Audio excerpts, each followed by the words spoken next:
भारत में जो सबसे बड़ी समस्या है वो जाति है। जाति में जो लोग बिखरे हुए हैं, टूटे हुए हैं, उनकी समस्याएं और परेशानी सबसे अधिक है। सिर्फ जिंदगी जीने की परेशानी हो, 2 जून की रोटी की परेशानी हो तो एक अलग बात है, लेकिन समस्या सम्मान का है। आदमी की अगर सबसे बड़ी बात करें तो वह है रिस्पेक्ट, सम्मान।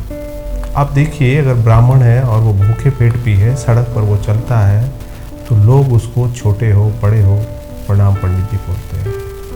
उससे उसका सीना चौड़ा हो जाता है और उसकी इंटेंसिटी और जो अंदर की इम्यूनिटी है वो मजबूत रहती है। कास्ट ही कष्ट है।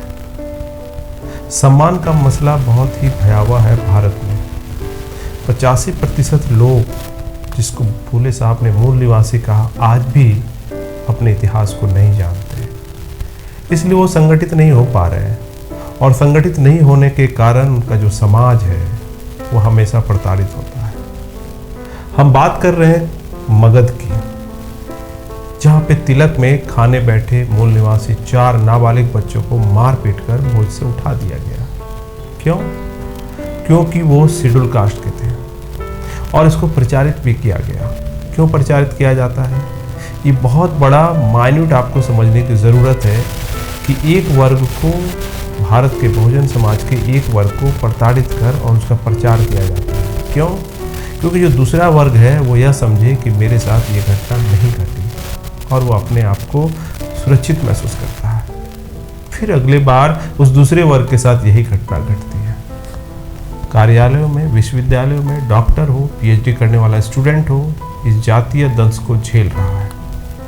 जो घटना है वो मगध की है और ये बहुत इम्पॉर्टेंट है। सोचिए, उसको इनवाइट किया गया होगा खाने के लिए। 4 नाबालिग खाने के लिए आते हैं और फिर उसको उठा दिया जाता है, मारा पीटा जाता है और फिर उनको अपमानित किया जाता है। उसके पिता थाना पहुंचते हैं, लेकिन थाना अध्यक्ष रेखा देवी मेन गेट का थाना बंद कर देती है। इतना बड़ा जातीय दंगा के बाद जब वो थाने पर फ़ोन करते हैं तो थाना अध्यक्ष फ़ोन भी नहीं उठाता है। तो ज़रूरी नहीं समझता, क्योंकि उसको भी पता है कि इसका समाज संगठित नहीं है।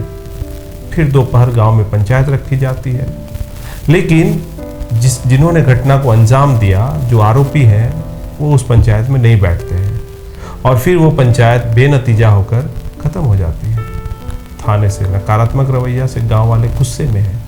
उनका आरोप है कि पुलिस वाले उन दबंगों की मदद कर रहे हैं। मूल निवासी नाबालिगों का कहना है कि निमंत्रण पर गए थे। दबंगों ने देखते ही कहा कि तुम हमारे साथ नहीं बैठ सकते, ऊंची जाति के साथ नहीं बैठ सकते, और उनको मार के भगा दिया। सोचिए कितनी घटिया सोच है इन एंटेनाधारियों की औलादों का, और उससे भी घटिया सोच है ब्राह्मणी मीडिया का, जो बिल्कुल बिक चुकी है। यह मीडिया कभी आपको इस तरह की घटनाओं को ऐसे नहीं बताएगी। अत्याचार का स्वरूप वो बदल देगी। सोशल मीडिया है हमारे पास, जिसके माध्यम से हम इस तरह की घटनाओं को मूल निवासी समाज को पहुंचा सकते हैं। जाति सूचक शब्द भी कहा गया। आपको पता है SC/ST एक्ट है भारत में, संविधान में, लेकिन आप आंकड़ा उठा के देख लीजिए, 1% भी लोगों को सजा नहीं मिलती है। कानून तभी लागू और प्रभावी होता है जब उसको इम्प्लीमेंटेशन किया जाए। ज़रूरत क्या है? चुनाव के वक्त इन्हें हिंदू बनाया जाता है और बाकी दिन दलित बनाया जाता है, पिछड़ा बनाया जाता है, यादव बनाया जाता है, कुशवाहा बनाया जाता है और अलग अलग खेमों में इनकी पिटाई होती है। ये कब समझेंगे? ये उन्हीं पर है। हमारी जिम्मेदारी क्या है कि हम इस वीडियो को अधिक से अधिक लोगों तक पहुंचाएं, उनको बताएं कि हम SC नहीं है, ST नहीं है, OBC नहीं है, हम इस देश के मूल निवासी हैं। अगर फूले साहब की बात को इन बैकवर्ड क्लास के लोगों ने समझ लिया होता तो इतनी ज़रूरत नहीं होती।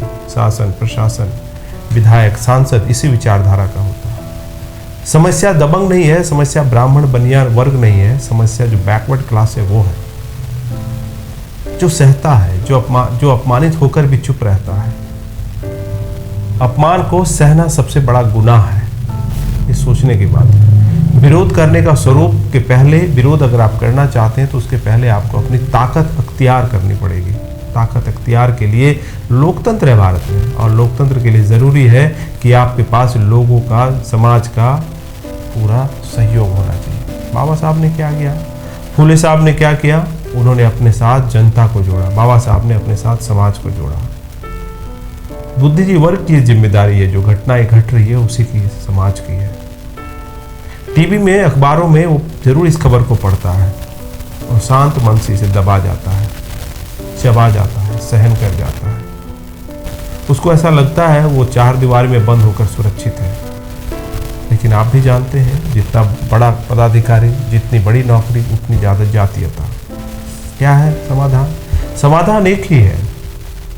जो बिखरे हुए लोग हैं, जिनके साथ समस्या है, उनको एक साथ आना चाहिए, विचारधारा के साथ आना चाहिए, संगठन के बैनर तले आना चाहिए और इस देश का हुक्मरान उनको बनना चाहिए।